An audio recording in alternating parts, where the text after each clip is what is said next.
I saw it when I walked, boy.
Hello everyone, and welcome to another day of NGS. It is Friday night, and what are we doing? We are going to be sitting here, and we're going to be watching the amazing game from the Nexus division between Magnitude, Tsunami, and Came From Behind. Now, if we take a quick look at the standings, there's might not be too much to see here because everyone's kind of everywhere. Not a lot of games have been played in this division yet.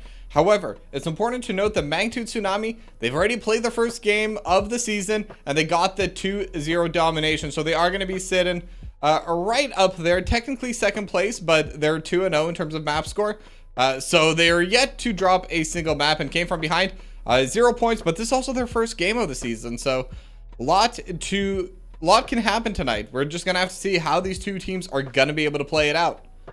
Now the map pick and bans have already come through. Coin toss, I believe, was won by Magnitude Tsunami, and they elected for first pick.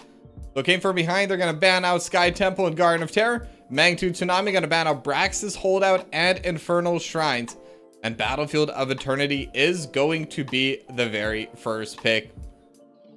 So with that being said, it should be a very close game today. I mean, it's going to be two orgs that have definitely been playing for a while in the past. These are two teams that should know each other, at least to some extent, at least between the captains. But right now, both teams are already fully in the lobby. We have all 10 players there. So once the ready check comes through, we will be able to get started basically immediately. And I don't remember if I actually mentioned the map we chose. I mentioned all the ones that are banned, but it is going to be Battlefield of Eternity. So another one of those big fighting maps. We got to watch it, I believe, yesterday. And interestingly enough, there wasn't too much interesting going on there. We did have Hoku play the Artanis in the offlane, but unfortunately wasn't really able to get going that game. Maybe we'll see another Artanis pick today, and maybe that one's going to have a little bit more success because, let's be honest, it is always a lot more fun to be able to see a success or an Artanis just kind of in the games. And this is the map where it can be played. We also saw the Vala getting locked in. I'm not sure if they're going to let it go all the way through here today. Just because it is most likely just going to be banned out in the first phase. It is so strong in the race. And even in the team fights, it still ends up dealing a lot of damage.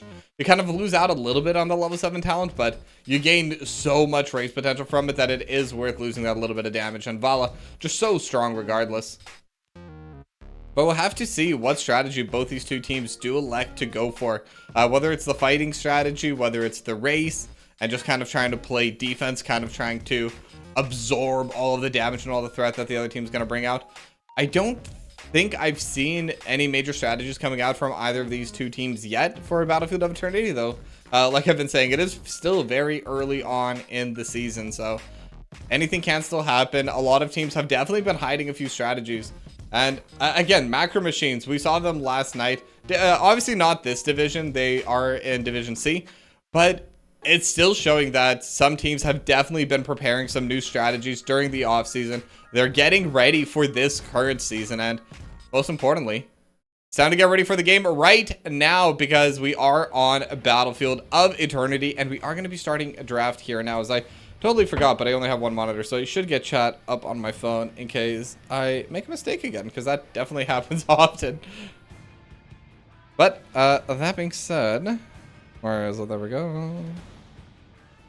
Yeah, got it. But we are in the draft. No bans or picks have come through yet. So basically just need to wait and see what these two teams want to get rid of. Again, I am expecting to see some of the main racing heroes gone. The lead main, the Vala, potentially the Gray main. Maybe something from that, because if you like doing that kind of thing, if you like racing, you're going to want to have the strongest one for yourself, and you're going to want to prevent the other team from getting any for themselves. But so far, it is just going to be the Stukov getting banned away instead. Could be a very strong pickoff composition hero.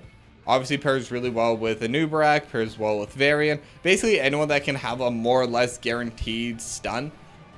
Just having that lurking arm over top provides so much extra pressure, so much extra damage, and makes it a lot more dangerous overall.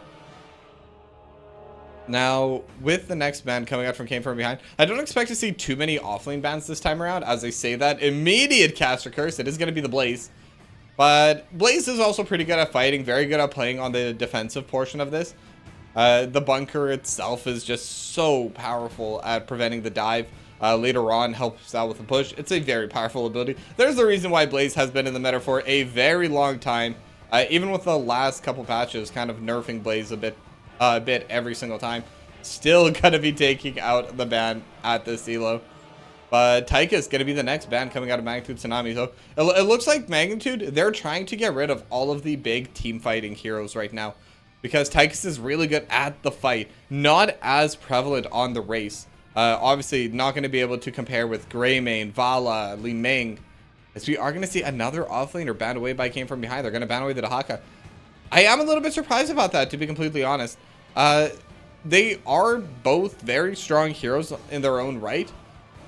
But I think especially for a map like this where it is that single lane offlane, doesn't necessarily give as much value to be able to push out waves faster. It does still let you rotate a bit better. Dahaka is always going to be strong. The Isolate's really strong. The Brush Stalker being able to go to the bot lane. If you get a quick push in the top lane, you have so much time to Brush Stalker down and then run back up and still not miss anything. But even so, I am a little bit surprised to see that getting removed. Now the first pick is going to be the Hanzo coming in for Wafflecopter. So that's going to be their main choice there. As we are going to be seeing Huckett on the Anduin and Gurk Freezer on the Anubrak. So again, Light Bomb combo already there. Anubrak, very strong dive hero. Not so good on the defensive end. Definitely wants to be the one engaging. Definitely wants to be the one that's starting out these engagements.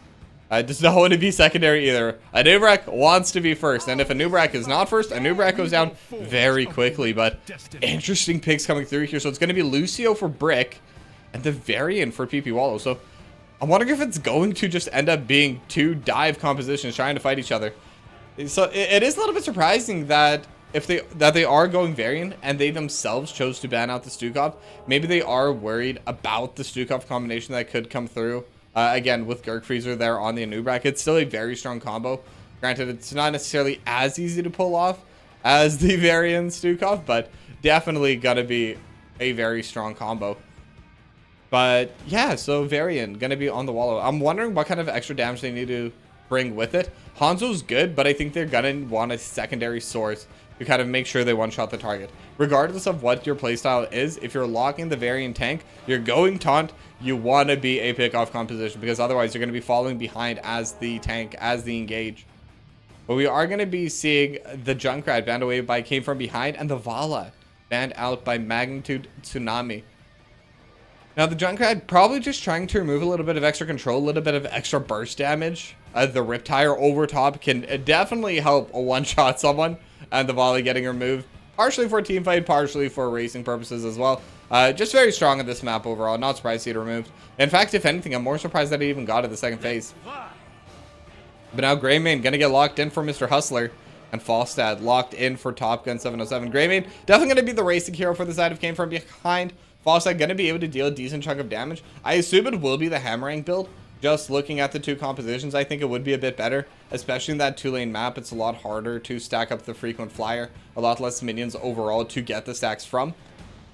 And again, when you have the Greymane dealing the consistent damage, you just need a little bit of extra burst over top. But we are going to be able to see the Artanis today. Aaron going to be locking that in, and the Jimmy Raynor Jr. going to get locked in for LU Justin Care. I don't know where the Junior came from, but lots of damage there now as well, because Artanis going to be able to get... Oh, I even remembered what this talent was called yesterday, and I completely forgot again today, but I don't even remember. But it's the one that deals 150% bonus damage with Twin Blades over to non-hero targets. See, I remember the full description, cannot remember the name. But the Raynor as well with the Exterminator going to be really strong for the race, as Samuro going to be the final pick locked in for Mojo. So it is going to be Artanis versus Samuro. And honestly, into Samuro, there is a world where Aaron is going to go Protectors of Ayer. It's very easy to stack it up onto the clones. The clones are always going to be trying to push out. And since it's the one lane, you don't need to care as much about the full priority there. But either way, the drafts are done. I'd say they're pretty even. Just going to come down to execution. No strong favoring either way. But it's time for game number 1.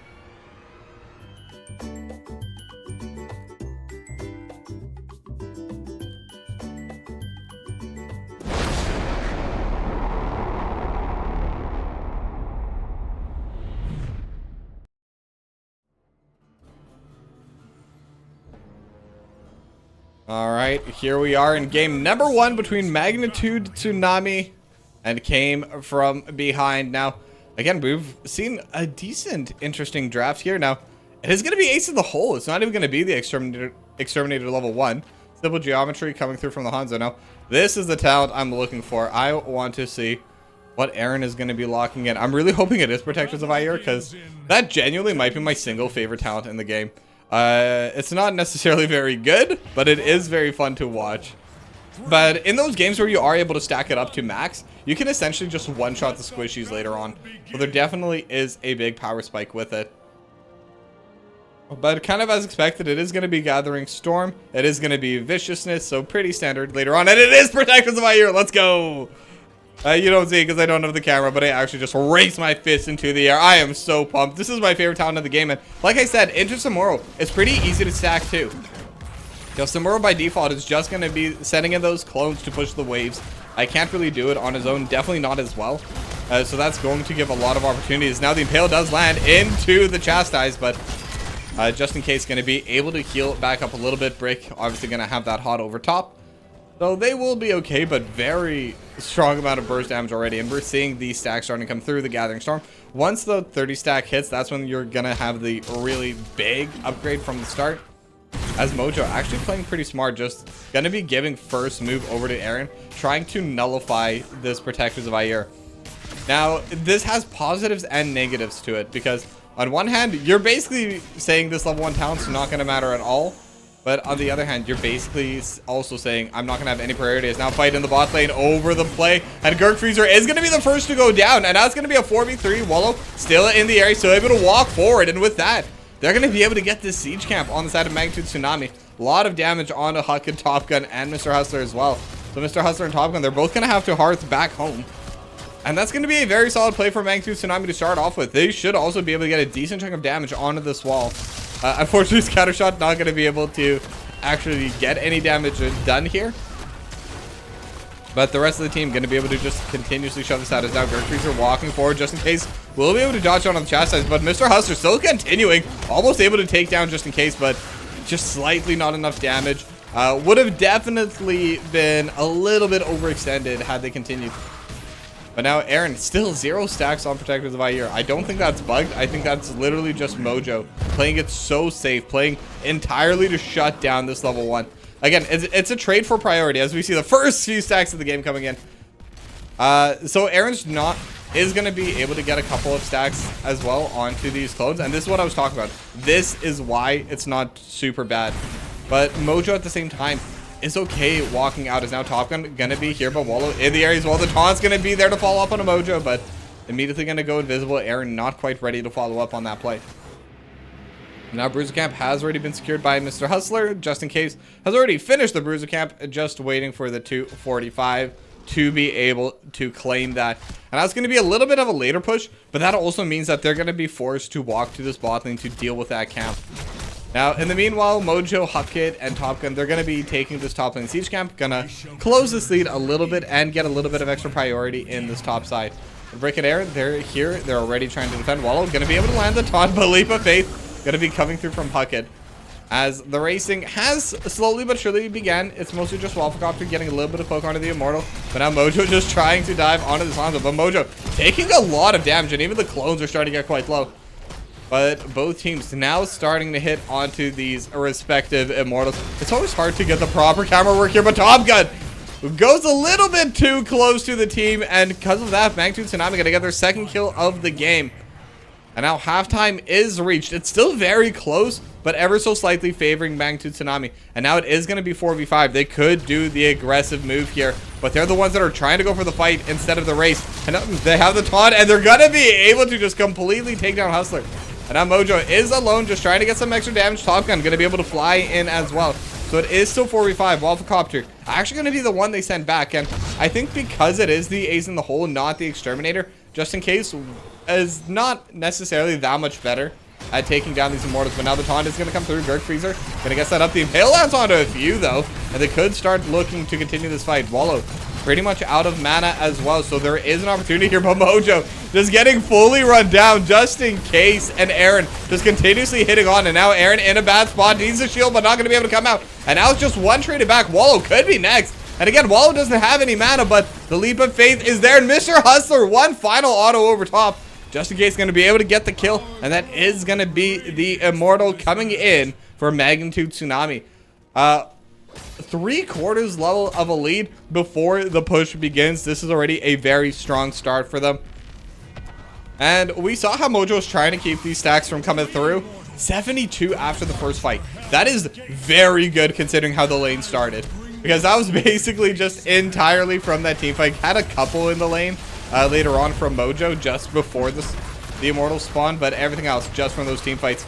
Now they already have the walls. They're going to start looking for this fort as well. Definitely not going to be able to get it as Gurkfreezer will end the impale on a Wafflecopter, but just there to buy some space instead of starting an engage.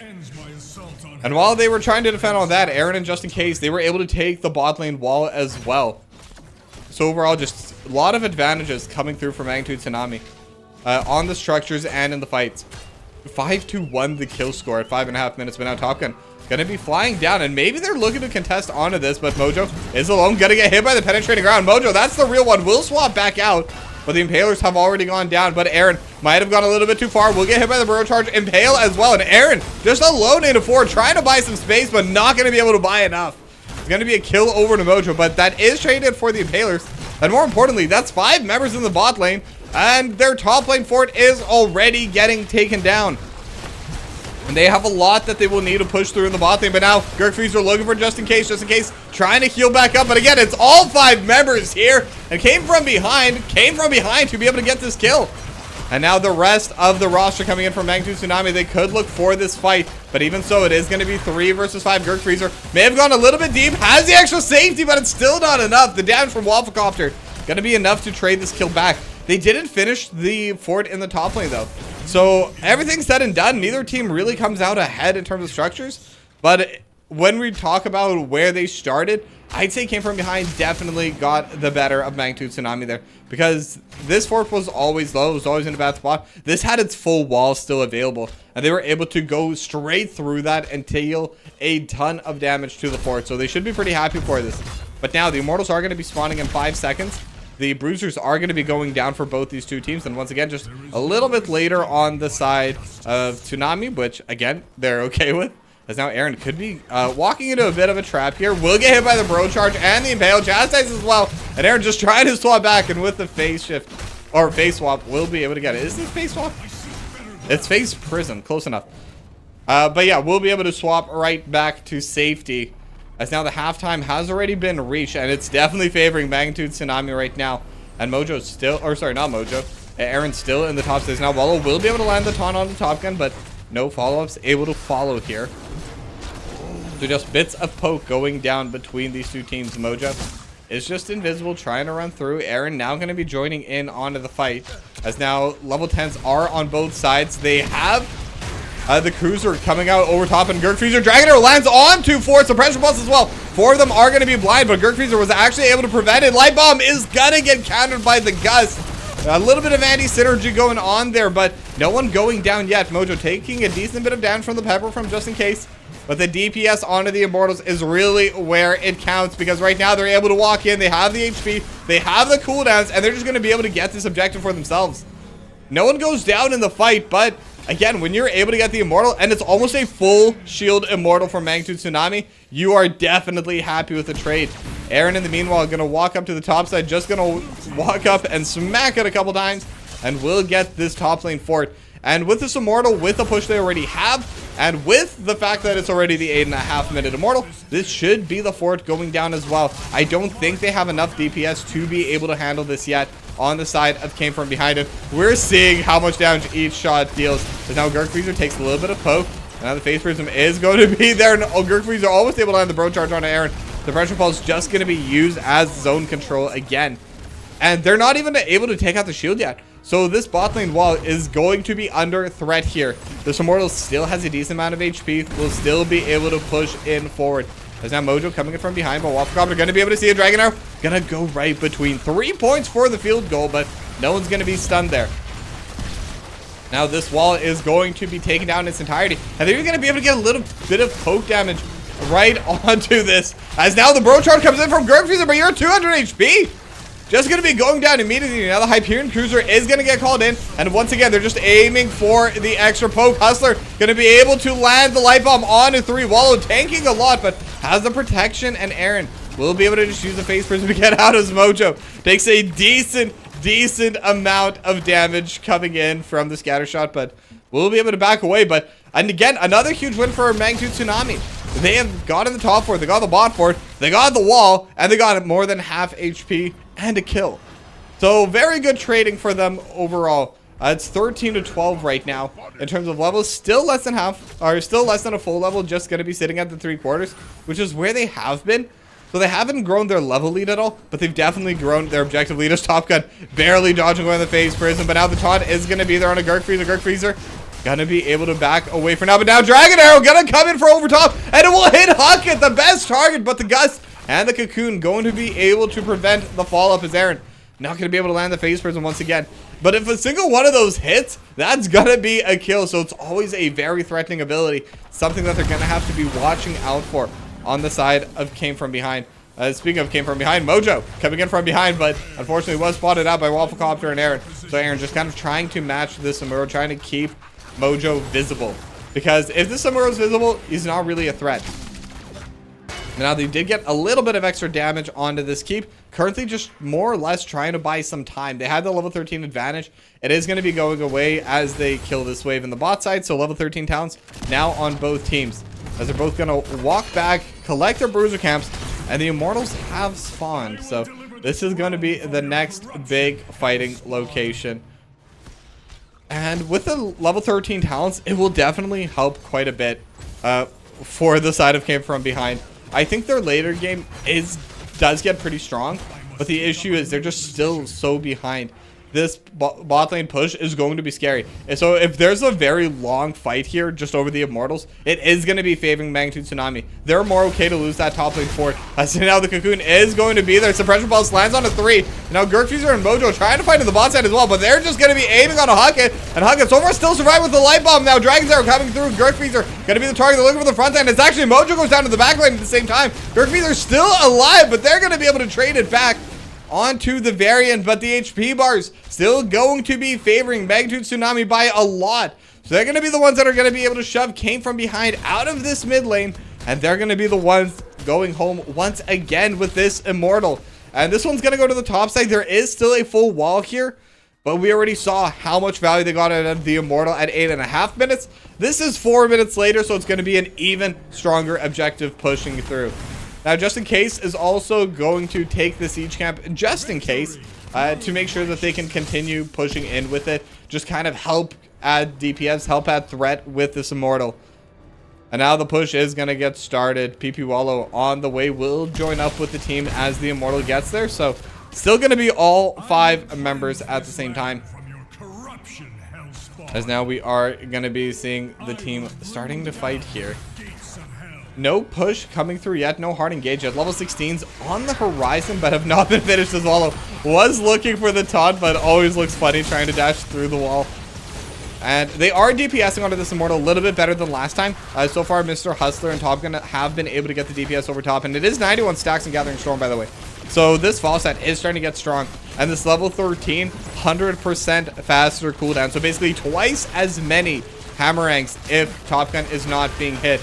Now the Hyperion Cruiser is going to be coming through. The high 5 is there to help remove the Sun of Suppression Pulse as well. Just more and more zone control. They're going to be able to get it. Dragon Arrow coming out over top, but Gurkfreezer going to be able to buffer it with the Bro Charge. And now the Immortals on the core, and they could look to end this game, but Top Gun just going to use the Gust defensively, trying to keep them off of the core, not letting them set up, so they will be able to get the keep, the top lane keep. The bot lane keep still going to be alive, but they're not going to be able to threaten the end of the game yet.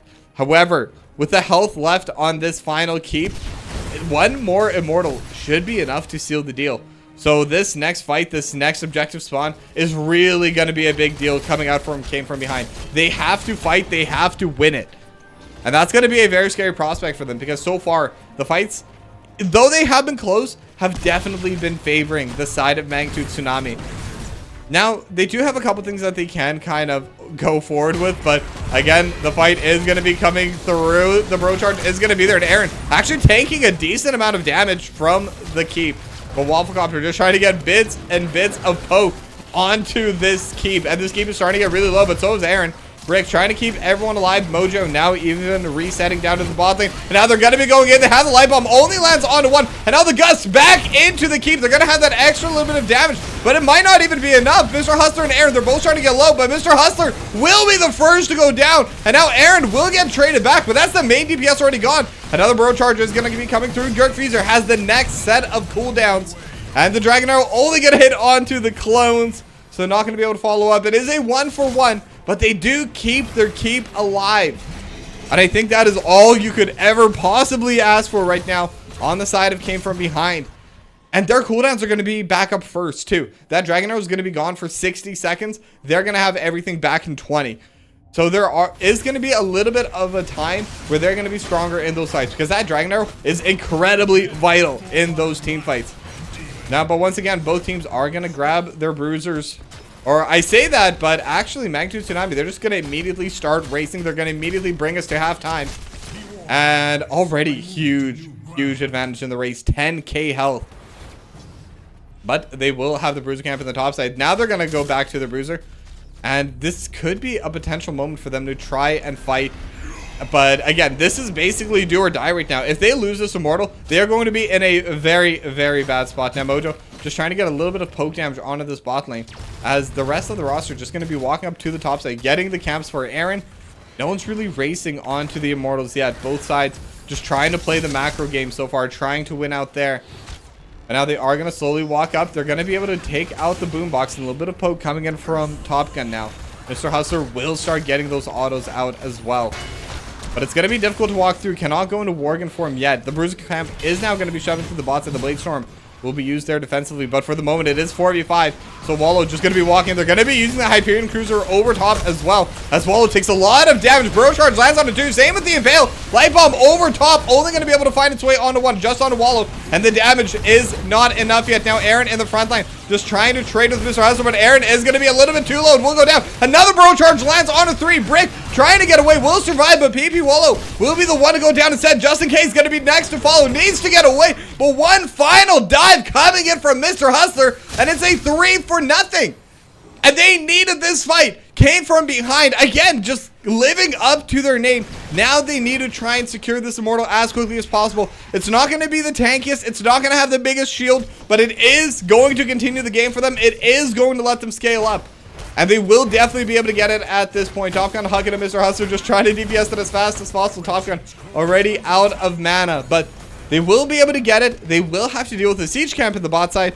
But this is going to help them regain some control on the map. This should at least be this fort. Maybe even get them a little bit of the wall in this top side for the keep. But now the real question is, do they lose anything on the back end of this? Because there is a decent sized wave in the bot side. Mojo is going to be walking in to deal with it. There's also the Impaler camp coming in with the next wave.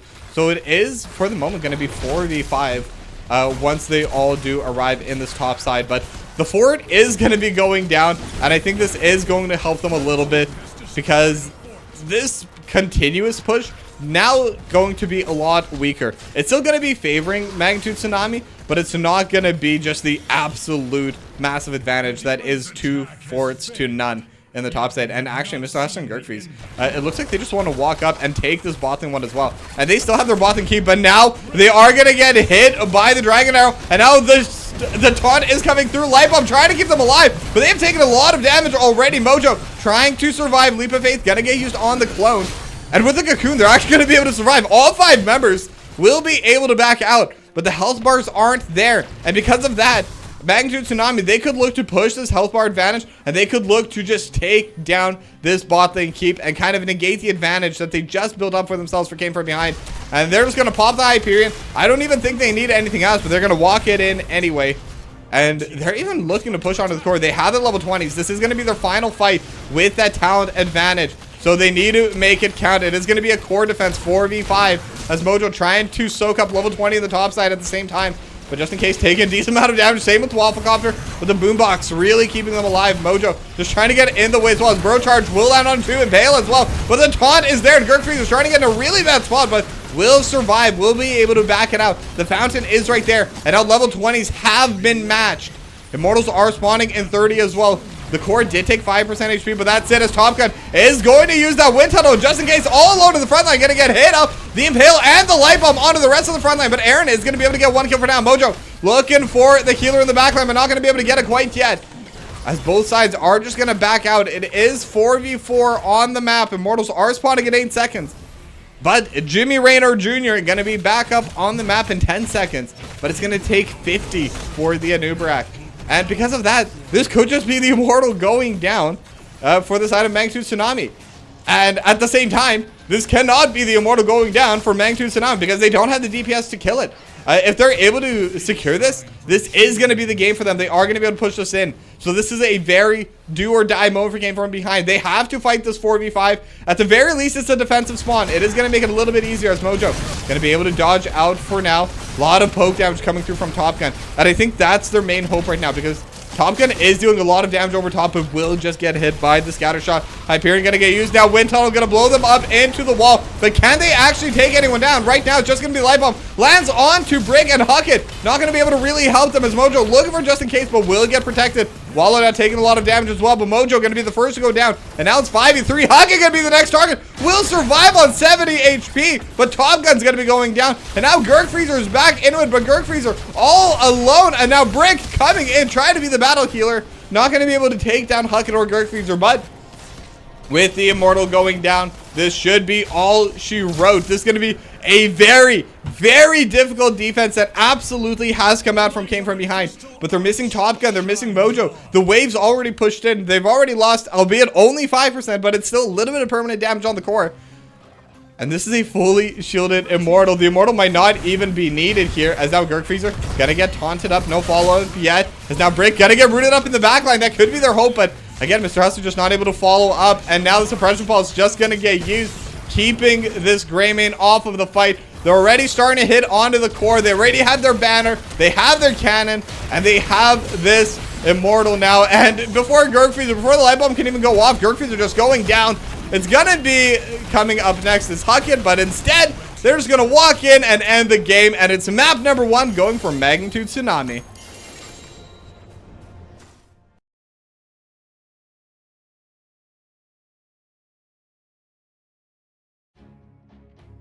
Very strong attempt coming out from Came From Behind, and they did almost manage to get the fight that they needed, but in the end, it didn't matter. I think the issue was they greeted just a little bit hard trying to take that bot lane fort as well. And after that, with their HP bars, with the cooldowns, they did manage to get all 5 members out after they took the bot lane fort, but they lost so much in order to get it. The Magnitude Tsunami, they were able to just walk out to the bot lane, take the keep, and threaten the core. And they were able to defend the core, but Gurkfreezer had to go down in the process.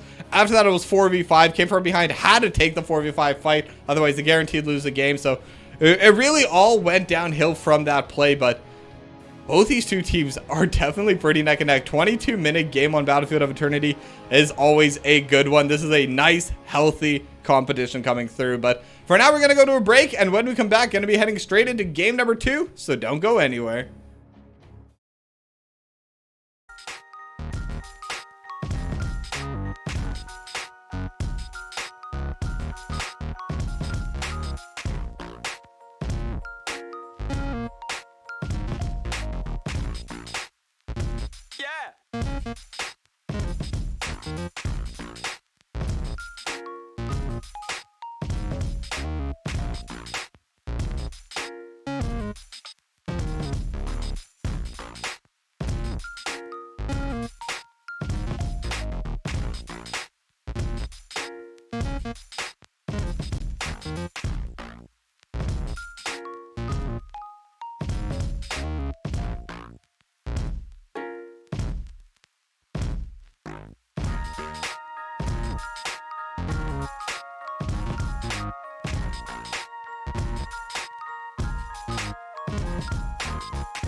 All right, and we are back with map number 2 between Came From Behind and Magnitude Tsunami. Sorry, just need to finish one last thing there.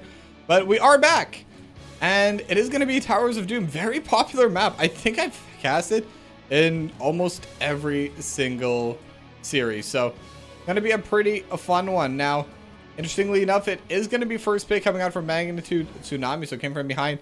They did decide to keep the map pick for themselves. They're the ones that chose to go to Towers of Doom. Now, the double soak definitely going to be more important on this map. Definitely always more important on towers. So, going to be interesting to see what the offlaners are going to be.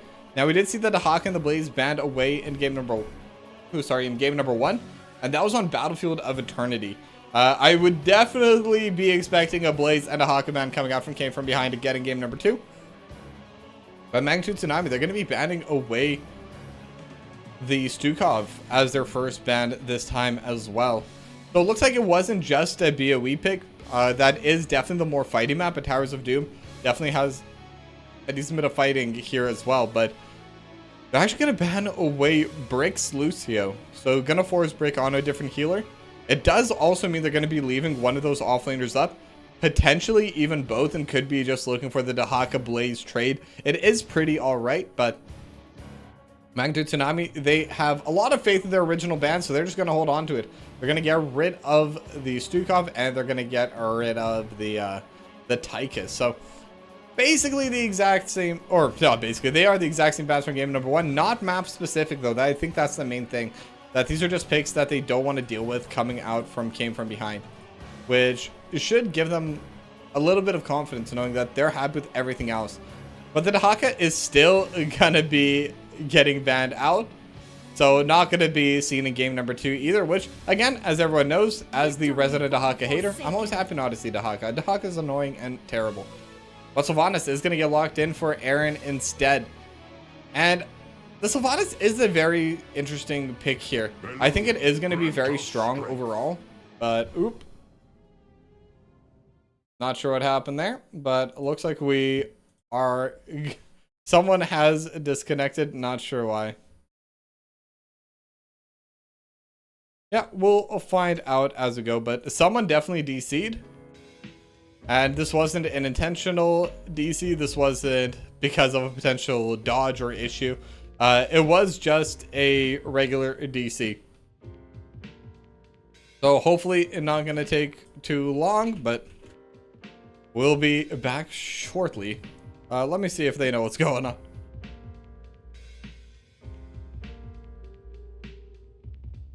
We're gonna see from the players if we have any updates. As Slam Adams, thank you very much for the follow. Welcome to the stream. They're not talking. Okay, so this may end up being a more delayed one. So I'm going to do everyone's favorite thing, do a very quick sponsor break, and then we're going to go to a real break. Yeah, everyone, no, that's just the way it goes sometimes. I apologize. But I will say the product I am going to be trying to sell today is genuinely really good. Factor 75, the sponsor for today's stream. It's a meal service that comes straight to your door, I believe once or twice a week, depending on how you decide to set it up. And every single one of those meals, it tastes amazing. It's healthy, so that I think that's a big thing. It's healthy, and most importantly of all, they're all ready within 2 minutes. You get that meal, you just pop it in, ready to eat.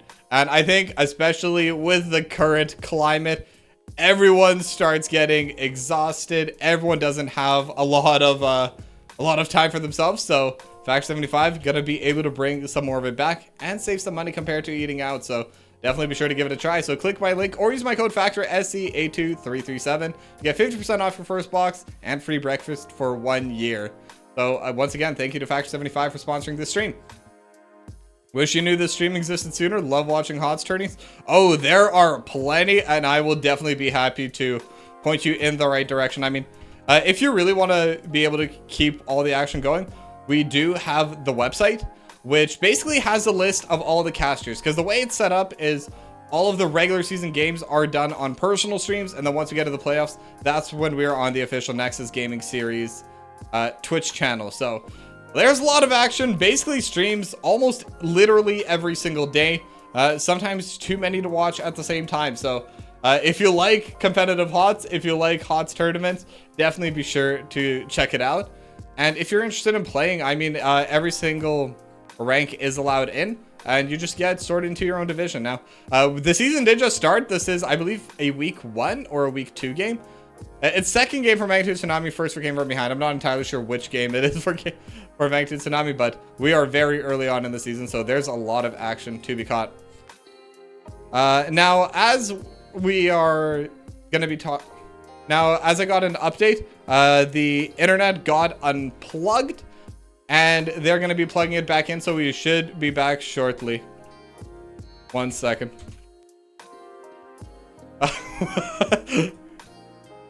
But yeah, the players are just kind of taking the mickey out of me. But yeah, we should be heading back in shortly. It is going to be Towers of Doom, and as per the rules, if an unintentional DC like this happens, the picks and bans have to be identical going in. So it is very important for it. So yeah, so they're going to have that Dahaka banned away. It's going to be the Sylvanas first pick. And I don't remember if we saw the next picks after that. We might have, and then it immediately just went to the cutoff break. So not sure what happens after, but the Sylvanas first pick is already going to be pretty big on its own. Obviously going to be able to help a lot with the push. Turning off those bell towers really gives you a lot of priority. If you start upping the pace, it basically lets you skip a whole like 15-20 seconds of trying to get the wave shoved in. You can just go straight into the bell towers and get that advantage early on.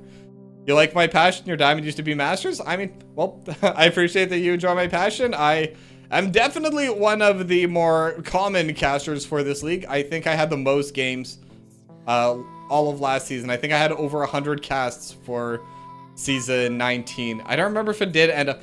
I was mid or high 80s before playoffs. I don't remember if I hit 100 during playoffs. I might have. I think I did. But yeah, Malfurion. It was the Malfurion. I don't think I saw it at all. I was so busy talking about the Sylvanas and just all the other repercussions after that. You know what? We do have the tapes. We can just go to the VODs. See if I can get a quick glimpse there, or it's not letting me. Wait, can I? Oh, I can. They're gonna be plugging it back in, so we should be.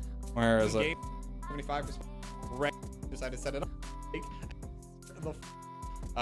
I think it is going to be. It was the Malfurion for Huckett. Yeah, and then, okay, so we just saw the Malfurion. We didn't see anything else.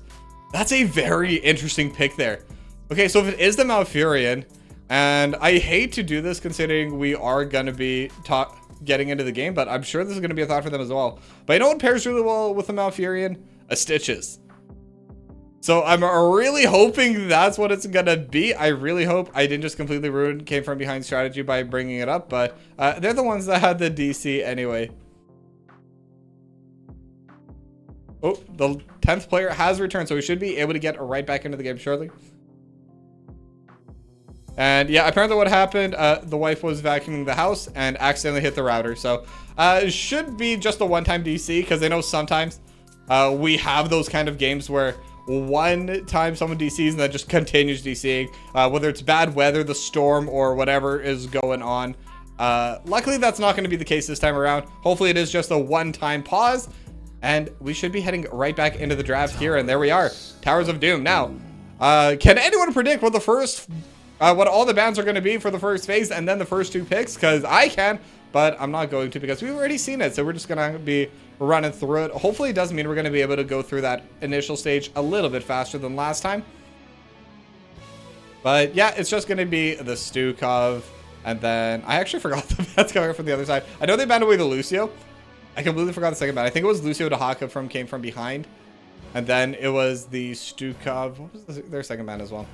I have a goldfish memory, by the way, in case you can't tell. So the Tychus, that's right. That's what they banned away in game 1 as well. So it should be a lot of fun. You're terrified of bees because you once chose violence against bees and lost despite your foolproof strategy by defending yourself with skipping rope. Video game hitboxes lie. I think that's a good reason to be scared of bees. Bees are still very good for the environment, though, so that's the main thing. You can be scared of them, but you gotta appreciate them. Let bees live their lives, but we are starting to catch up to the draft here because it is going to be Sylvanas locked in for Aaron. And now we're going to see the Malfurion for Huckett. And please let me see the Stitches. I really, really want to see those Iron Hooks coming through this game. I think it's going to be a lot of fun. I mean, I always love casting Stitches. But, okay, Malfurion, come on. Please, please, please, please. Do it. Do it. Okay. That'll do. A second pick Kerrigan coming out for Gurkfreezer. Now, Gurkfreezer did play the Anubrak in game number 1, so was the main tank earlier on. They might be swapping roles for this. It might go to Mojo, who was the offlane in that game. Unless Kerrigan is just going to be part of the 4-core melee assassin for that group. But a very, very interesting group here. Now, it is going to be the Brightwing of the Diablo locked in for Brick and PP Wallow. So, with the Tychus band, there's not going to be a huge counter available for Diablo. There's still going to be a few. I mean, Garrosh is still in the pool. There's going to also be... ooh, what's his name? I always forget his name. Melthiel. That came from behind could lock in, as they are eventually going to ban out the Blaze. So, they basically have their first 2 bans, just second, third ban instead of first 2. But, yeah, this should give them a little bit of extra breathing room in the offlane. I do suspect this Kerrigan actually is going to group in the 4-core. Because I think if you try to have Kerrigan double soaking on this map, it's not going to be a good time. But they are going to be banning away the Greymane this time. Mr. Hustler did lock it in game number 1. But it's going to be the Kel'Thuzad locked in for Mr. Hustler and the Uther for Top Gun 707. So double heal. Top Gun probably going to be playing main tank Uther. At least that's what I'm assuming, because they still need someone to push out those side lanes. Because it will definitely be difficult otherwise. They're just going to get out soaked. And the Vikings going to be coming in for just in case. This is such a crazy draft. Definitely not one that I think anyone could have predicted if they're not in the call. Because Lost Vikings for just in case. Junkrat for Wafflecopter. I love Vikings on this map, by the way. I think this is definitely by far their best map. They're so good at double soaking. This is a late game map. You're going to be able to hit those level 20s almost definitely. And Zeratul going to be locked in for okay. Okay. Yeah, I mean, Zeratul, very good at the double soak.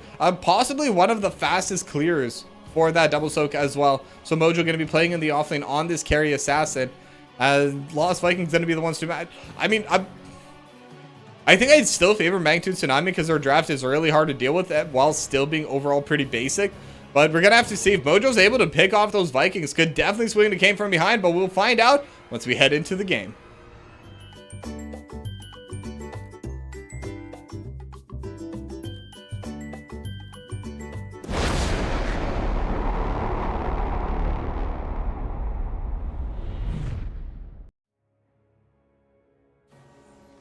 All right, and we are loading onto Towers of Doom as I completely turned off my chat on my phone. Should be getting the second monitor in tomorrow, though, so as long as I'm not too lazy to set it up, which is a very real possibility, I should add, we'll be fine and we'll be able to actually interact with chat maybe just a little bit more or a little bit better. But, okay.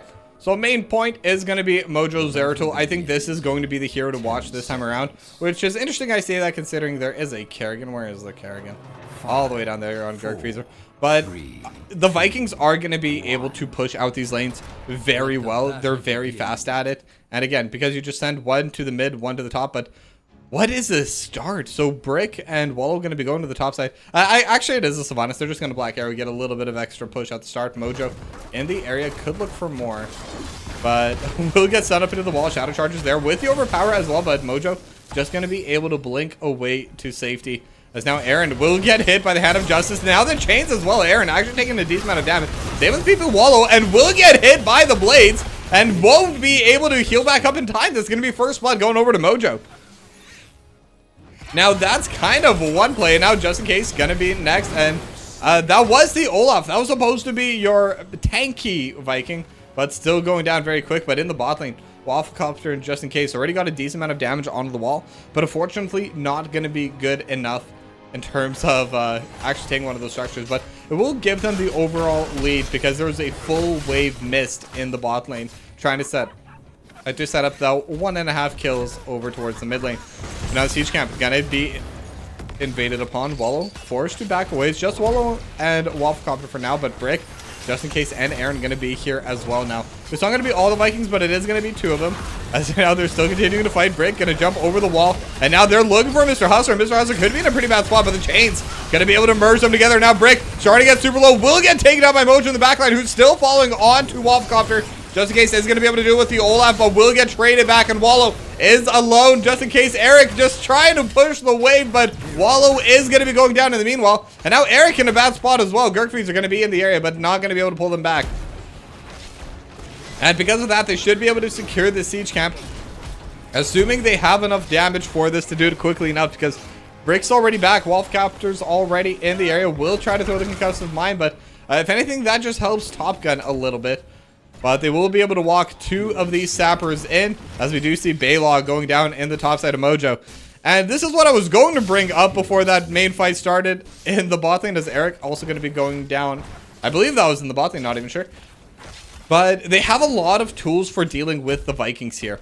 And that is going to be Mojo trying to assassinate the squishy ones, basically everyone except Olaf. And that is also going to be Mr. Hustler. A lot more targets for the chains. Now, the only potential issue is that later on in the game, the Vikings are going to be able to one-shot either of them. As long as, once they get to the stage where they're really going to be just grouping together, they're just going to be doing those 5-on-5 fights. That's where the Vikings are really going to be able to take over the map. So the real question is, can they get to that stage? And are they going to be strong enough to fight at that point? As just in case, going to be in a bad spot on the Eric, but again, just going to zoom straight back to safety as well. Taking a little bit of poke as well. The Sapper Camp is pushing in, but not quite able to land his Top Gun. Just going to get Shadow Charge into the wall, but Huckett going to be channeling it and will be able to get this bot lane altar. Chains are going to collide, and now they're looking for Aaron, but very good cleanse. But it still might not be enough for Wallow, but Wallow is going to be able to dash back with the concussion mine, putting Gurk Freezer into the backline, but Gurk Freezer looks to trade back, but the cannon turret is going to be strong enough, and now Top Gun in a bad area as well. But the healing is going to be there in time. But in the meanwhile, both the altars in the top side did go over to the Vikings. And that's where their strength really is now. Mojo looking for Brick, not going to be able to get the kill. And now Phase Shift is going to be coming through from Aaron. So Mojo actually needs to be a little bit safe. Could be in a very dangerous spot. Not going to get hit by, I'm not even sure what that ability is called. Let's find out together. By the Arcane Flare, apparently. And I think if Mojo did get hit by that, would have been in a very bad spot. Because immediately after that, Brick could have just run it down. But now Wallow is in a bad spot. No one really to change to, but it will have the little bit of a post. But again, the Soothing Mist from Aaron is going to be strong enough for now. And now they're looking for the healer. And they have managed to find Entangling Roots as well. Do they have enough DPS than Aaron? Just going to get one shot. So that's going to be another kill coming in came from behind. But they lost their mid lane wall at some point. I'm not even sure how that happened, but there's just so much action going on at all points of the game. That's the other issue as a caster when you're also doing the observing. It is very difficult to keep up with the Vikings sometimes. But now Wallow going to be the target. Gurk Freezer jumping into the backline as well. Will be able to pull them back. Not going to be able to pull them back into those blades, into the impaling blades. So won't be able to get this done, and the play is going to be done. But looking at the experience leads, we are basically even. As now Aaron going to get hit with the chains, and will get pulled right back. The Soothing Mist is going to be there, but the Entangling Roots more than enough to keep Aaron down. And now there's no healer for this fight. Top Gun still trying to keep them alive, but could be in a very dangerous spot. Needs to back away. Hand of Justice there, 70 HP. Will get hit by the final auto coming out from Eric. Is that Baylog going to be going down in time? As now Eric going to be following as well. Wallow will be continuing this trend. And they're just all slowly but surely going down. They're just getting run down by Gurk Freezer, Huckett, and Mr. Hustler. As now in the meanwhile, Mojo was able to get the altar in the mid lane. So we are now tied 32-32. But the kill score continues to grow. It's 8-3. And that's including that those are some Vikings. Vikings aren't worth a full kill. So there's been a lot more kill pop-ups than that. Now they've already secured their own Sapper Camp, but both sides are going to be able to do this for themselves. They look to invade, but unfortunately for them, Nexus Tsunami have already had enough DPS. They've already been started now. Eric's just going to get one shot, but again, it's just Eric. If you're going to lose one, it's okay if it's Eric, as the Impaling Blades are going to be landing on Wallow. Could be in a pretty bad spot. The Tranquility just trying to keep everyone alive, and they have the Divine Storm coming through as well. Looking for Wallow. Phase Shift not going to be in time. They're going to be able to get that kill as well. So they're going to be able to take down Eric and Wallow, as Olaf going to be going down in the top side at the same time. And now they're hitting onto this bell tower. The two Sapper Camps, or the two Sappers did hit it, but it's not going to be enough to take it down. And it is going to be the Shadow Fisher coming out, just dealing more and more damage. And I think with their strategy this game of basically stun someone and then pull them into the entangling roots, it is good to have that extra follow-up afterwards. That Shadow Fisher just dealing as much DPS as possible is going to deal wonders for them. But again, the level lead's still very close, and a big part of it is just this. When there's 2 Vikings, Mojo can't really deal with them quite as easily. It can still deal a decent chunk, still definitely threatening, especially onto the Baylog, but it's not enough to get full priority everywhere.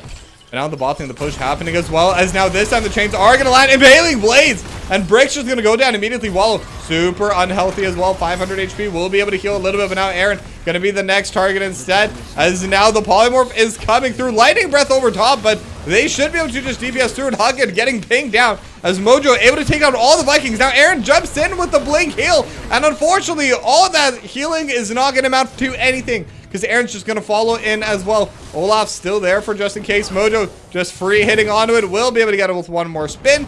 And now they're looking for this bot lane bell tower. They already got the bot lane altar. Huckett not going to wait for them to finish it off. Just going to throw it down immediately. He cares more about the pacing and the priority, as well as taking a decent chunk of damage.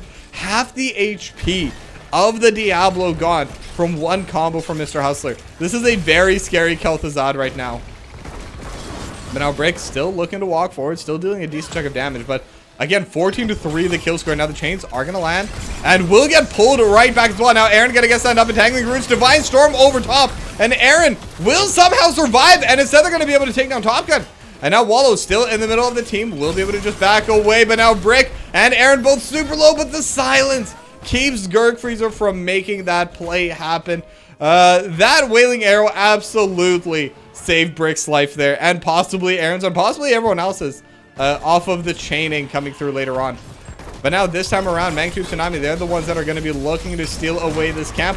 Brick going to be taking a decent amount of damage as Gurk Freezer now diving into the backline, but we'll get fully stunned up. The Riptire dealing so much damage as well. They're going to steal away this camp, and now the push could really be benefiting them on the side of Magnitude Tsunami.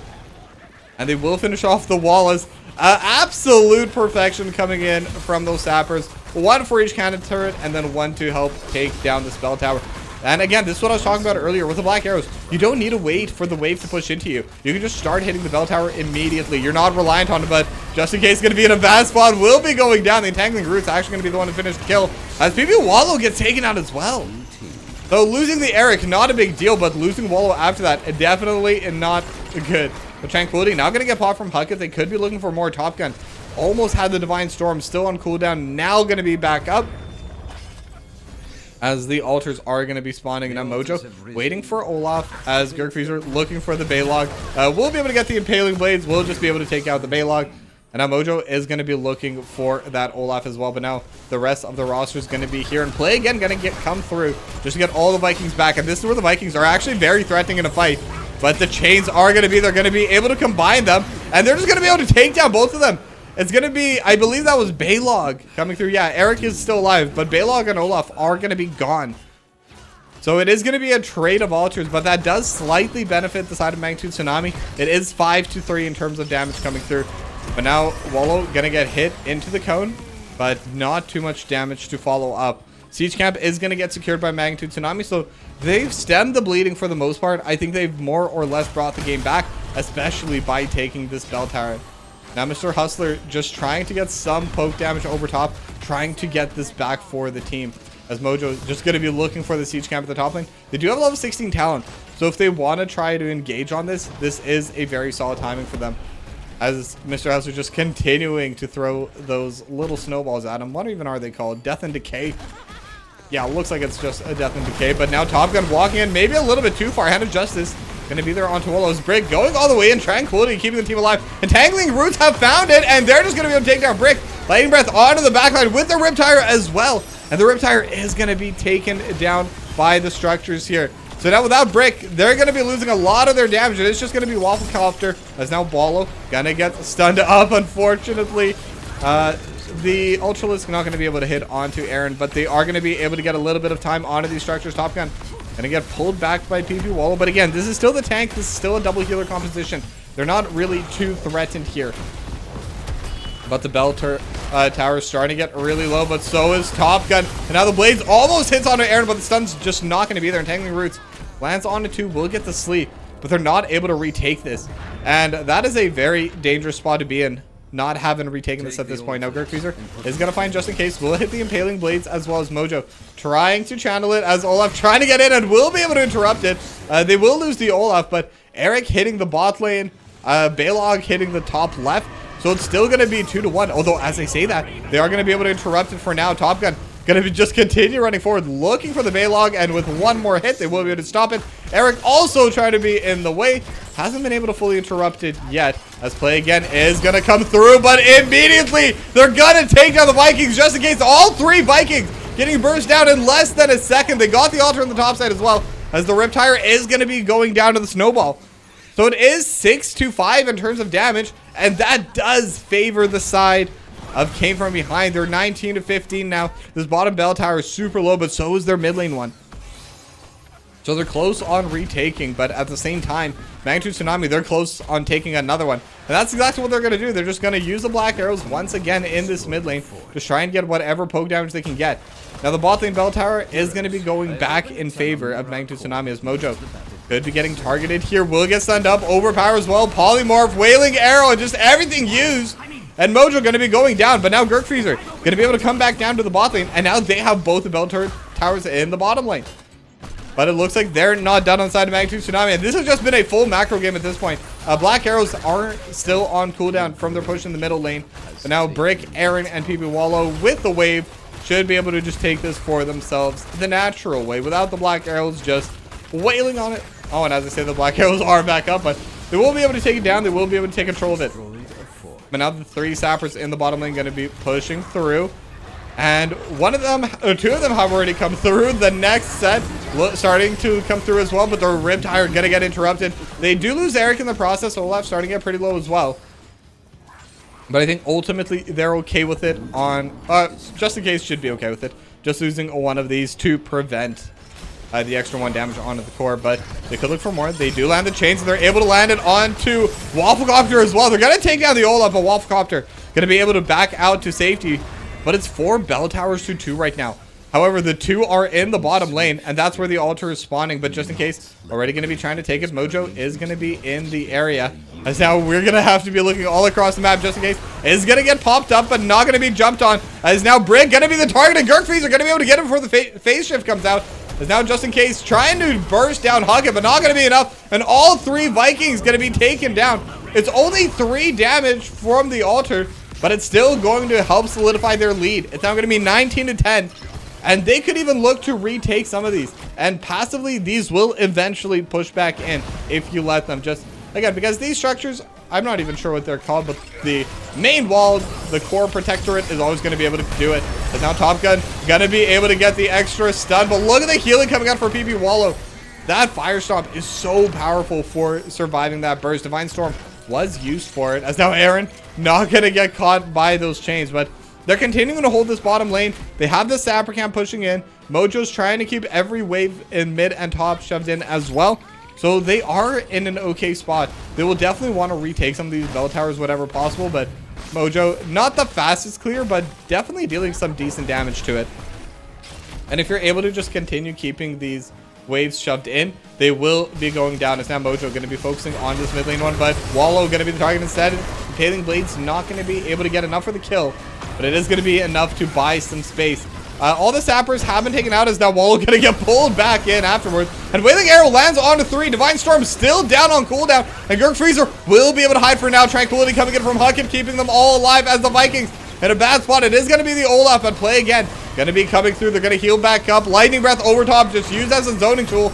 As again, the Olaf down to half HP immediately. Wafflecopter not going to get hooked back down, but they're able to find the KT. And once again, the Zod is gone. That's most of their threat. And now they just need to back right out. They are going to lose this bottom bell tower that they worked so hard to hold on to. But the altars are spawning on the top side, and they did retake one of theirs in the mid lane. But here's the issue. The Vikings are on this map. They're going to be able to prevent you from taking it. As now, just in case, getting jumped on. Phase shift is actually there. And Aaron, I don't think you want to be there. Aaron is going to be able to jump away, though. They will be able to take down Eric for now, as Balog going to be able to get the altar on the left side. And they're able to find Top Gun. So there's no longer going to be that front line. Now Olaf is invulnerable, will be getting taken down shortly. It took a while though. But Wallow's still in the area. Mojo looking for a Wolf Copter. Will be able to find a concussion. Might not going to be coming back. But immediately goes into the trap. Still alive. The healing more than enough. And now the Divine Storm. And they hit 3. Came from behind. Just able to come out clutch in that fight. They're going to get a huge team fight win. It's just going to be Brick. It's just going to be PP Wallow, who just came back from the Souls as well. So that's going to be 3 more damage onto the core and the boss. 3 more damages, all of that is left. If they're able to get one more team fight win, if they're able to get one more altar at any point in the game, came from behind, they're going to be able to take us to a game number 3. But whenever there's the Vikings, whenever they're level 20 Vikings, that's when things really get scary, because they're going to be able to go to every single altar, even when there's a 3 altar situation. But now they're looking to take down these sappers. Brick super low HP, trying to get it, but Gurkfreeze are going to be able to jump in time, and Wallow is going to be going down as well. They're going to take this sapper camp towards this bottom lane. And with so many gone, they in theory could just try and end the game with these sapper camps. Now these first 3 definitely going to have to be used just to help take down this bell turret.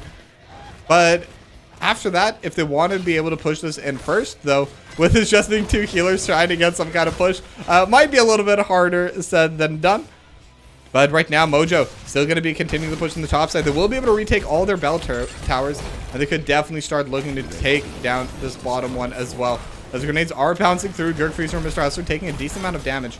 But again, with double healer, with the extra bit of HP coming out from Gurkfreezer, they should be okay for now. And in fact, we'll be able to take it before either of these sappers do end up crashing. So if they're able to shove them in, they could in theory just win the game here and now. But with the grenades coming out, Wafflecopter, one of them is already super low. They are just going to be walking it in. 1, 2, is that it? They're just able to walk it in. That just game came from behind out of nowhere, able to take game 2, and they're going to take us to game 3. And what a way to end it.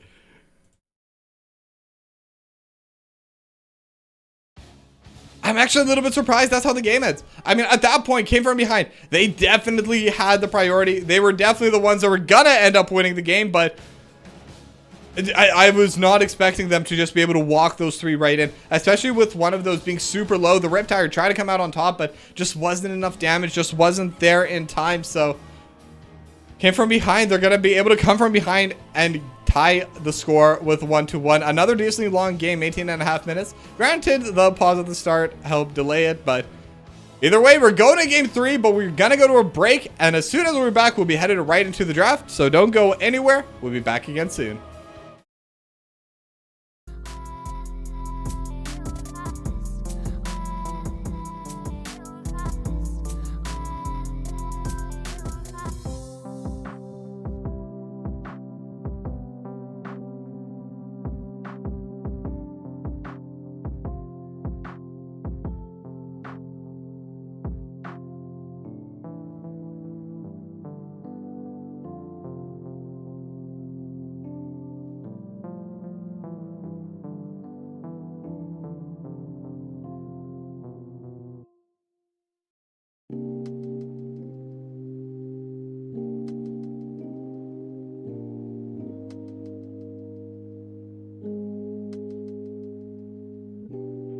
To call you early and say Happy New Year's before I get 2 blackout or brown out or one of the browns.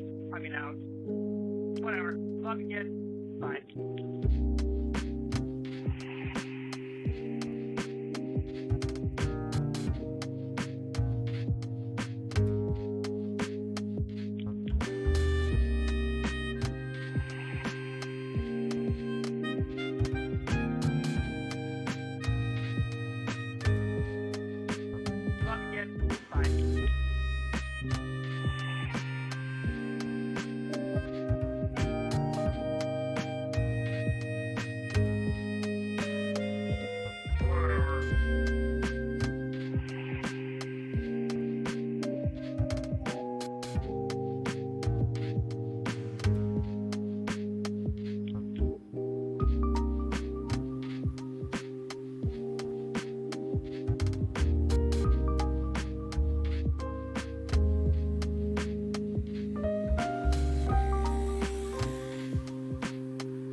And we are back with the third and final game of the series.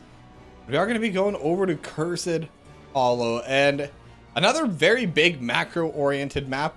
And it seems like we're slowly but surely just kind of growing in size for the map. We started at BOE, we went to Towers, and now the biggest one of all, Cursed Hollow. Now, this is a very fun map in my opinion. This is one of my favorite maps in the game. And interestingly enough as well, it is going to be the blue pick. So Magnitude Tsunami as, whoops, not what I meant to do. Meant to change the who picked it. They're going to be the ones that decided to play on this big map. So it looks like they are confident in their macro play ability. And that's what Cursed Hollow really is at the end of the day. Just a big macro map. Obviously fighting's still going to matter. Microplay still going to matter. But if you're able to move around the map effectively, if you're able to really take control, if you're able to utilize the curse, if you're able to utilize the boss to its maximum effectiveness, it is a lot easier to clean out on this map than any other map.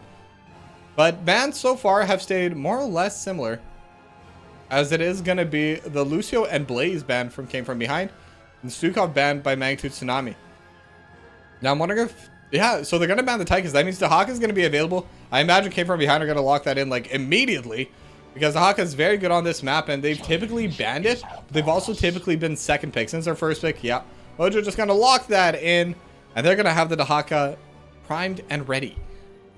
Now, unfortunately, that does mean we have to see a Dahaka this game, but the Brush Stalker is really good on Cursed Hollow. I think this is a map where Dahaka really, really shines. Obviously, it's good in every single scenario. But on these big maps, this is where, if Dahaka was balanced, would still be picked. So that's kind of the way I look at it. But right now, Hanzo going to get locked in for just in case, and the Muradin going to get locked in for Wallow.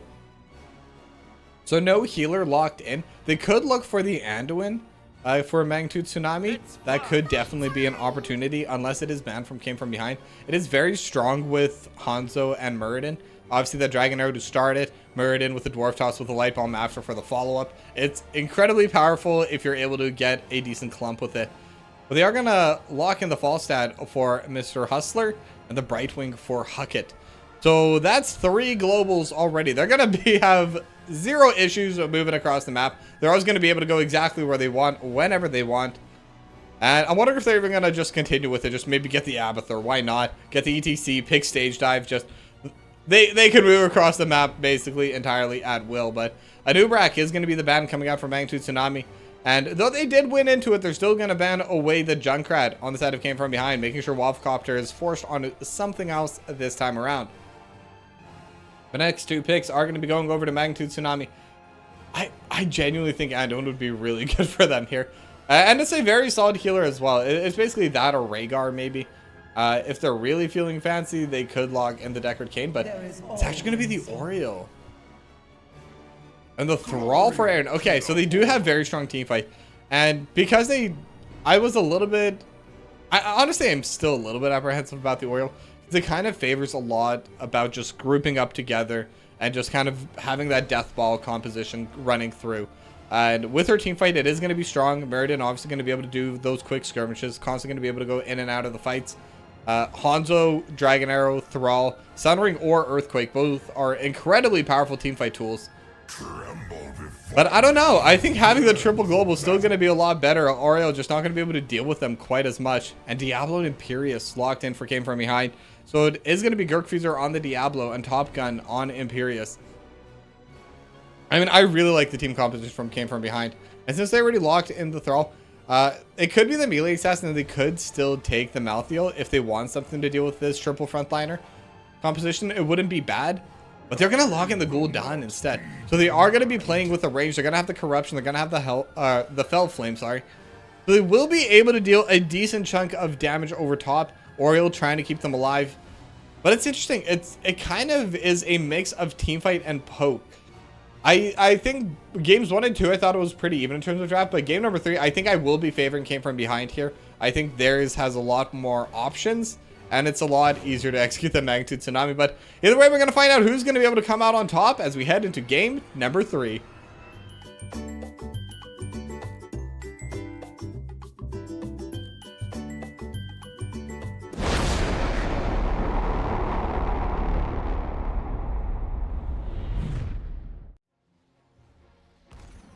Prepare yourself for battle. And we are on Cursed Hollow between Came From Behind and Magnitude Tsunami. We are here at game number 3 because whoever wins this is going to win this series. Both teams have at least got themselves 1 point. Came From Behind earned their first point of the season, but again, this is still their first series of the season, so they're still completely doing fine. And whoever wins this is basically going to be winning out 2 points. So this map is the one that decides everything. As 1 moment. 4, 3, 2, 1. Fight. Yep.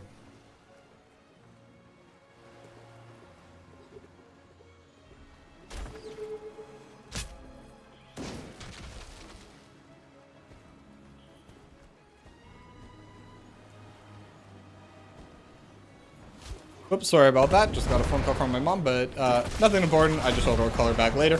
But either way, both teams are just going to be moving up into this middle lane.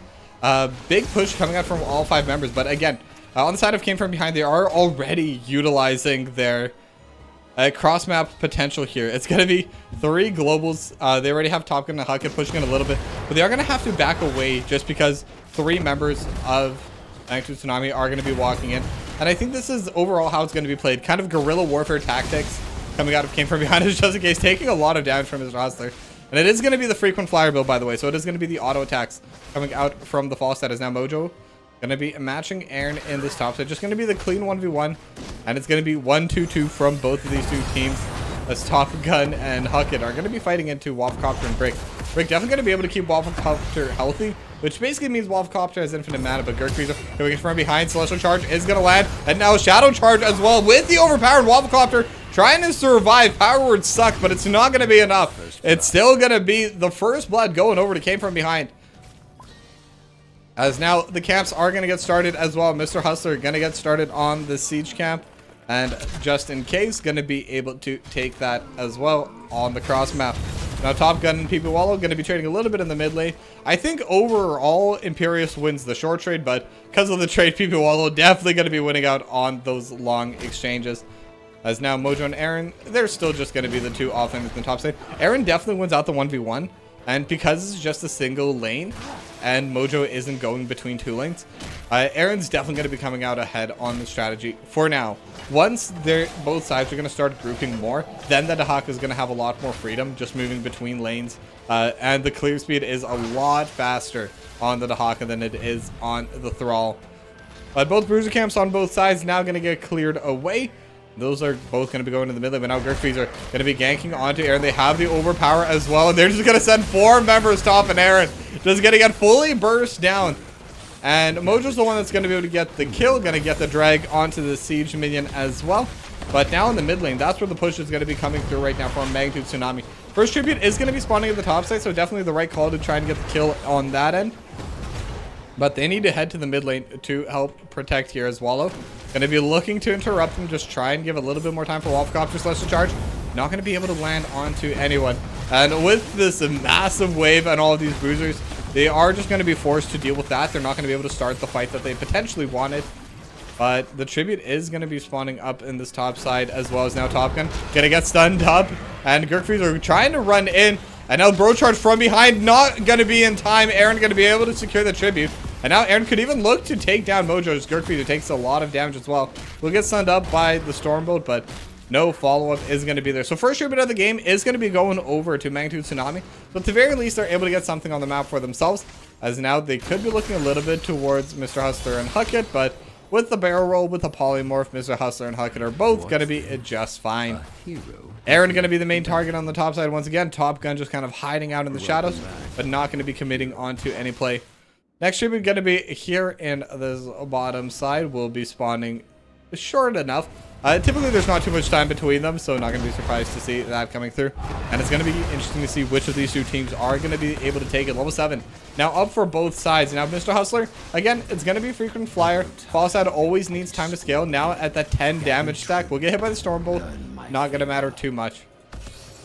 But it is the auto attack build coming out right now from the Hanzo. Who's playing the Hanzo? Just in case he's playing the Hanzo. They keep switching roles, so it's so much harder to just remember it. But yeah, just in case, going to be playing the auto attack build. And I think that's going to be able to help quite a bit for the armor reduction coming through from level 7. Just give them a lot more damage on a Top Gun and a Gurk Phaser. Because they're going to have a lot of health. They don't have a lot of anti-HP. As now just the case. Taking a lot of damage. Brick going to get overpowered into the back line. But they don't have enough damage yet. But Brick still getting chased down and will get finished off. The Firestorm coming out from Gurk Phaser going to be enough to get the last hit. As now Mojo may have gone a little bit too far. We'll go into stasis. Dahaka just doing Dahaka things. Bastian's going to be coming through, and the drag not going to land. But yeah, Dahaka just always going to stay alive, is just in case going to get targeted. Is going to go over the wall. Will be back out to safety as one final auto needs to come through, and they're not going to be able to get it. The gate is going to keep just in case alive. We'll have the well tap as well, but still going to be harthing back, as in the meanwhile, Huckett going to be able to take the tribute for the side came from behind. Now it is going to be 1-for-1 in terms of the objective, 3-for-0 in terms of kills though. But the pushing also might be favoring a little bit on the side of Magnitude Tsunami. But the boss is up, and it looks like they want to pull it right on spawn on the side of Magnitude Tsunami. Their pacing, I gotta say, for this team is very high. They play very fast, and this is typically something we see out of some of the heroic teams. So it's really nice to be able to see it from here in the Nexus. As now Gurk Phaser is in the area, could look to contest, but it's just too late. The boss is already gone, and they haven't even started on theirs. And especially with Gurk Phaser showing, they know they haven't started, so they can just walk this in. They could just try and go straight to the top side, start contesting that boss. But with level 10s with the heroics coming up soon, would definitely be a little bit on the dangerous side for Magnitude Tsunami, and the heroics are now going to be available. But the boss already going to be shoving into these walls, going to take down one of the cannon turrets. The gate as well starting to get pretty low, but Mr. Hustler does a lot of damage over top. Soothing Mist going to be used just to prevent that cleanse. A lot of the roots coming out. I believe it is just called boss. I would have called it a Grave Digger. I think that's a really cool name for the boss, so that's what I'm going to start calling it from now on. But Baby Wallow going to get jumped on. As the Dragon Arrow is going to land on two of those, some two major targets. Thundering is there, but so is the Apox, so is the Gush. She's trying to prevent the fight. And now the Celestial Charge is going to land just in case, taking a lot of damage. And Top Gun looking for the kill, but the Crystal Aegis is going to be there. And instead, Huckins going to be going down. Top Gun's going to follow, and Gurk Phaser still alive for now. Detainment Strike not going to hit into the wall, but they have more and more stuns following through. One more auto, not even going to be needed, as Brick going to be able to secure that kill. Now it's 3-3, and a fight over the tributes is happening, just in case versus Mojo. As both sides are just going to back up, but just in case, the one that's able to hold onto the tribute. And I think they should be losing their bot lane fort here as well. Aaron and Wafflecopter obviously going to be able to deal a ton of damage to it. The corruption over top as well. The minions are pushing, but it does look like Gurk Phaser wants to try to at least slow this down, but won't be able to stop it. So first Brick going to be going over to the team with Brick.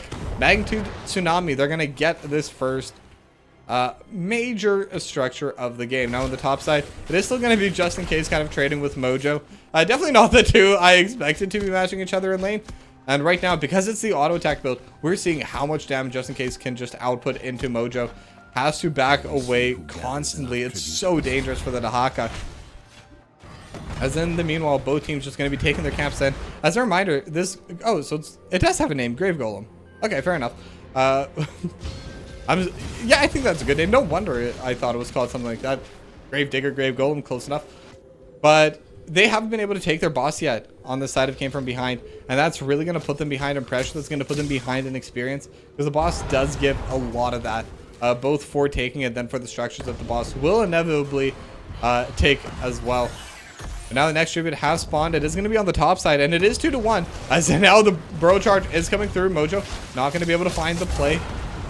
And Dragon Arrow is available. All the cooldowns for both these two sides are available. Wallow gonna start channeling a Dragon Arrow. Gonna go wide. Mojo and Mr. Hustler are gonna be okay for now. But now the APOC coming through. They have the drag in the backline. The Horrify try to split up the fight. As now Top Gun looking for Aaron, but Aaron able to back away as well. Huckett. Emerald Wind, interestingly enough, not Blink Heal coming out from Huckett.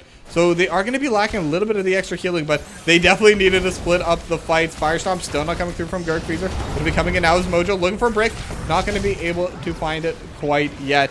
But this does seem to be fully in control for the side of Magnitude Tsunami. But it is still 5v5. But with the level 13 talent, they should be in a very good spot. As now Mojo, a brick not even going to pop back. And now Mojo is alone into 3 Detainment Strike into the wall. And now the Isolate tries to come out, but it's not going to be able to find its way. And Mojo just going to be going down alone. It is going to be the curse now. And there's already a pretty big wave in this bottom side. So they're going to be able to get some pretty solid damage on this tier 2. Top Gun going to reset to try and deal with that as the main push now happening in the top side. And Aaron just going to be pushing alone in the middle lane. So all 3 waves going to get threatened as now Huckett going to be getting targeted back. The Celeste, the Emerald Wind is going to keep Huckett alive for now. But it's still a heroic use basically for free. And now mid lane fort is starting to get decently low. Those minions not going to be able to finish it off. But the top lane one definitely going to be going down here in just a moment. So now it's going to be the second major structure going in favor of Magnitude Tsunami. And they could look for the boss, but instead they're just going to be walking down to this mid lane. The curse is still there for 10 more seconds. Not a lot of HP. So left Dragon Arrow going to land. And Huckett going to be the target. The Gust is there. And the Apox there. And Huckett is trying to survive. The Soothing Mist not going to be able to bring out enough healing. But it is 1 for 1 so far. And now the curse is going to be lifted. So there is going to be this fort. And now Mojo. Brick is all alone. Just in case she's going to jump over the wall. And Brick, nowhere to go. Going to go down. So it is going to be the 2 for 2. But they will lose this mid lane fort as well. As in the bot lane, this final cannon turret should be following shortly. Couple more hits, but actually will survive just sitting over at 120 HP. 1 more spell, 1 more auto, basically from anyone will be able to finish it off. But that is going to be a lot of structures going the way of Magnitude Tsunami, and they're looking pretty good at this game. It is a little bit difficult, especially into how much they're into, but Top Gun looking for the backline, and they have the polymorph as well. They're just going to immediately be able to take down the Hanzo, as now Aaron in a bad spot, but we'll be able to throw out those Ravenous Spirits and prevent the follow-up. But Mojo still going to be chasing. Same with Mr. Hustler, and 1 more auto. Mr. Hustler just going to be able to get the burst damage. And now they're looking to steal this boss camp. And this is the sign of a comeback. It is 3v5 on the map. Dragon Arrow is going to be up in 20 seconds when the Hanzo does respawn. But the Horrify is the main thing they need to worry about here. Because Wallow is going to be able to stay here for a very long time. Huckett taking a lot of damage from the backline as well. And now Wafflecopter definitely has the Horrify, but they're just going to aim towards Wafflecopter instead. And now Huckett able to stand with the Emerald Wind, going to push Wallow away. And Wallow's going to be the first to fall. And Dragon Arrow finally going to land. Oh, how does that not hit anyone? But it doesn't. So they're all just going to be able to walk it out. They're going to get another kill on the way out. So ultimately 3 kills on that play. And they're going to be able to steal away the boss. It's not going to be able to deal too much damage, but every little bit adds up. The gate's going to go down. An extra stomp just to finish off these minions. A little bit of extra damage onto this cannon turret. But most importantly, this is going to be a little bit of pressure that they're not going to be able to use on the side of Magnitude Tsunami. And now they're just going to get started on their own boss. And if they're able to get this push on the top side, if they're able to get this fort, that's where they're really going to start seeing the value. Now the next tribute is spawning in 30 seconds. It is 1-0 now with the tributes. Because the curse has just come through, obviously. So if they're able to get some value out of this boss, if they're able to take this tribute, they're going to be in a pretty good spot for it came from behind. Because right now, they're actually in the lead by experience. And not by much. About 1/3 of a level, but it's definitely an existing lead. And they were pretty behind for a good chunk of this game, so they will definitely be happy with that. Now both teams just going to be taking their camps. Bruiser camps selected by both these two teams. Boss camp pushing in the top side, but the fight starting up in the mid lane. Gurk Freezer is in the area. APOC over top, and now Celestial Charge as well, but Gurk Freezer going to be the first to go. Mojo still looking for the fight in the back, but now all alone. Mr. Hustler not able to walk into the fight, and Mojo going to be going down as well. It's just a very, very quick 2 for nothing. But the Diablo is going to be respawning shortly as Mr. Hustler tries to trade a little bit with Wafflecopter. Not going to be able to. Wallow going to be able to secure this channel, and it's going to be 1-1 again. As just in case, going to get hit by this Celestial Charge. Will get hit by the Detainment Strike, but they don't have enough follow-up damage. Dragon Arrow is going to land. It's just on the Top Gun. Gust going to keep the follow-up from coming through. Top Gun going to be able to walk this out. Now, they do have a massive wave, but in the meanwhile, the boss still pushing on the top side will take the top lane fort. So they have even out the pressure in the top lane for now on the side of Came From Behind. And now Mr. Hustler is coming back in. Does not have Gust for a while.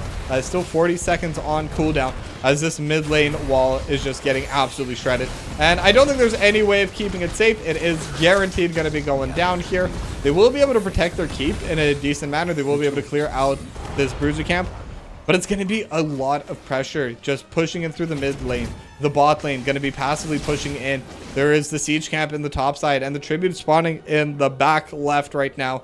So I don't think this is something that they can even really approach on the side of Came From Behind. And there was even a death brush just in case, but Came from behind. It looks like they're playing this a bit smart. They're just going to collect these waves, get the waves in a better spot, and then they're going to contest on the next tribute. This does mean, however, that they can no longer lose one. They need to be able to keep these tributes on their team. Otherwise, they're going to be threatened on all 3 keeps unless they're able to win a huge fight as the curse comes out for the side of Magnitude Tsunami.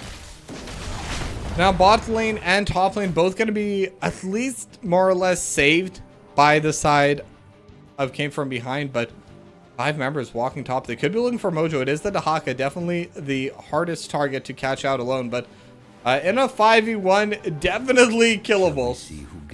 But Mojo not going to be walking up quite yet. Knows the tributes on this side. And basically just waiting for them to show. Now, just in case is going to be showing at Mojo. Knows that if just in case is walking up through that angle, the rest of the team is surely not too far behind. So they're just going to walk right back in, group up with the rest of the squad. And now the fight's going to be starting level 19 to level 18. Neither side has level 20s. There is a bit of a passive push on the bot side coming in from Came From Behind, so they do have that going for them. Could potentially start threatening onto this fort as well. But now the tribute has spawned. Neither side really taking a super aggressive stance. They're just kind of feeling each other out, trying to get whatever poke they can over top. And it's pretty funny watching it because it's the scatter shots coming out from just in case with the auto attack build. And it's Mr. Hustler trying to throw out all of those hammerangs also with the auto attack build. So neither ones are really able to get max effectiveness from the poke in their kit.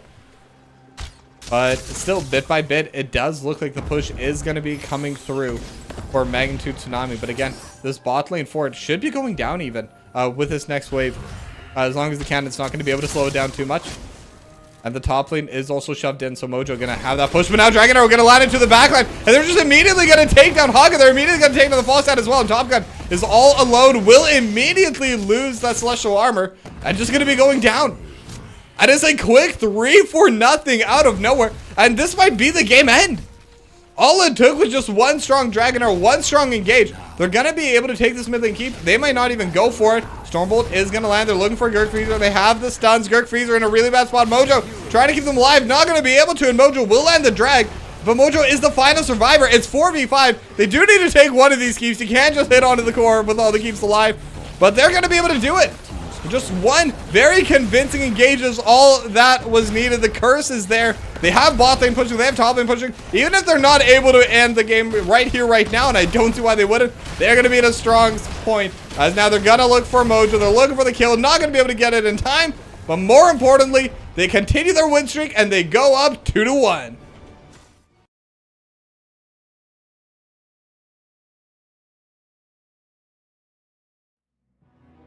And yeah, all it took is just one arrow. That's all you need sometimes. Magnitude Tsunami just having full confidence to jump in. They took down Mr. Hustler. They took down Huckett. That was Mr. Hustler's only death, by the way. It was just from that one arrow. Before that, Mr. Hustler was able to survive, able to keep the team in the game.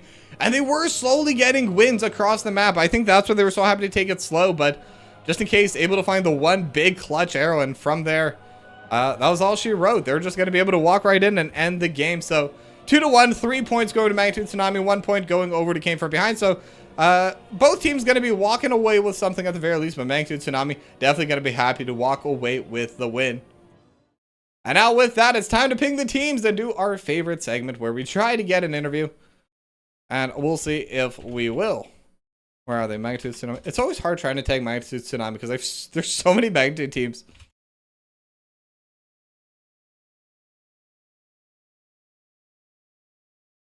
All right, so we'll see if anyone joins, but while I'm waiting for them, either way, I'd like to thank you all for watching. Today was a very fun best of 3. I'm glad I got to pick up this cast as well. Originally, Linebus was supposed to cast it, but last minute had to drop the cast, so I last minute picked up the cast, and then everyone's happy, I'm happy, you're happy, and the players are happy that they did eventually end up getting cast, at least by somebody.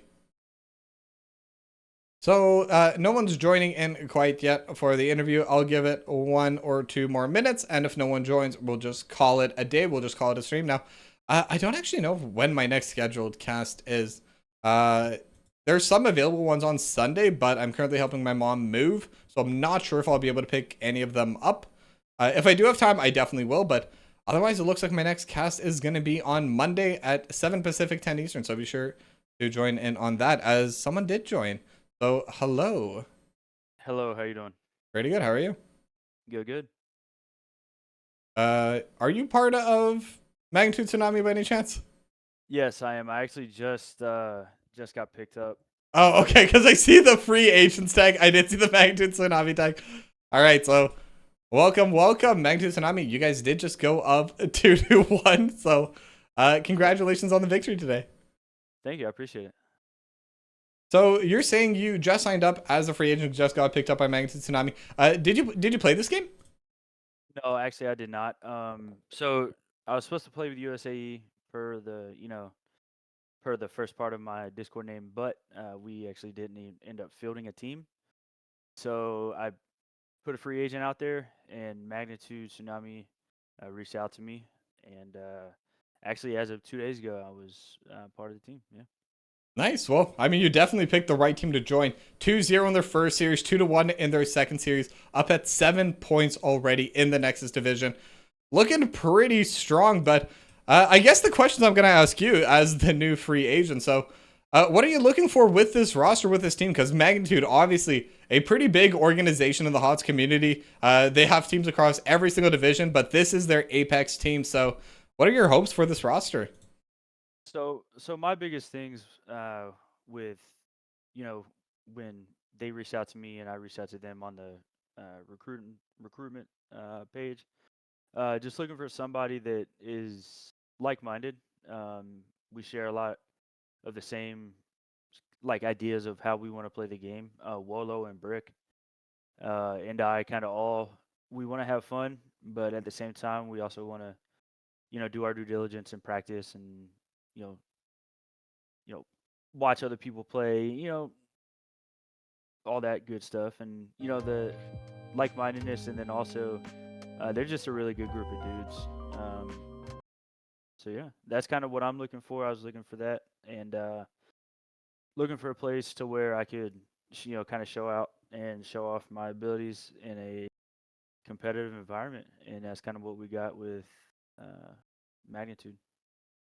So my next question is, because again, like, it's definitely great that you're on the same page. It's very good that you're able to play together. But now, are you going to be filling in onto one of the main slots? Is this going to be one of those 6-player rosters, or is it just whoever's able to show up to game day shows up to game day? So, from what I understand, it will be a mix of both, just because of everyone's schedules being all over the place. But yeah, so I'm kind of like the sixth man right now, and due to the fluidity of people on the team, with their different roles that they can play, I'm going to be looking at more off lane, tank, frontline stuff when people are out, and then Wolo or Brick or whoever can kind of fill in the gaps where it need be. Yeah, I mean, that's definitely going to be exciting to see. It's always really entertaining to watch those teams that are consistently rotating players, consistently rotating positions. We saw that coming out of Potential Scrim Thursday in the last season, and they performed very well in the Heroic Division. So maybe that's exactly where we're going to be able to see from you guys this coming season. But with that, just got one final question for you. Are there any shout-outs you'd like to give? Anything you'd like to say to all of your new up-and-coming fans from Magnitude Tsunami? I just want to say that hopefully that this isn't the last time that we play a great team and we come out on top, and hopefully we dominate a couple more teams in the future, and through practice, hard work, and teamwork, we hope to come out on top of the Nexus division this year. So All right. Well, thank you very much for coming to this interview, and congratulations on both joining up with Magnitude Tsunami and the 2-1 victory tonight. You have yourself a great night. thank you, I appreciate it. Well, but with that, we are going to be ending things here. Once again, thank you everyone for coming out to this stream. I will be taking a break tomorrow. No cast there. I don't think we have any game scheduled tomorrow anyway, so not even my fault. If you are interested in watching a potential cast from me anyway, be sure to check out twitch.tv/risen_esports, where I will be casting a League of Legends match at 4 Pacific, 7 Eastern. I'll be casting that will be their Emerald League. On Sunday at 1 Pacific, 4 Eastern, I'll be casting their Diamond League. So if you want to see some more TokiB streams, definitely be sure to catch me at Arisen Esports. And then Sunday, I'll be back as well or potentially Sunday for HOTS. Monday, for sure, I'll be back for HOTS at 7 Pacific, 10 Eastern. A bit of a later night, but should be good anyway. And a final thank you as well to Factor75 for sponsoring this stream. Be sure to click the link in the chat. This is your official call to action. Anyone who's VOD reviewing me from Factor, this is the call to action. Click the link and genuinely try this amazing food. Get it to your door, heat it up in 2 minutes, and just enjoy deliciousness and relaxation, and most importantly, more free time. So thank you very much for watching. Thanks all for coming out, and I'll see you all when I see you. You have yourselves a great night.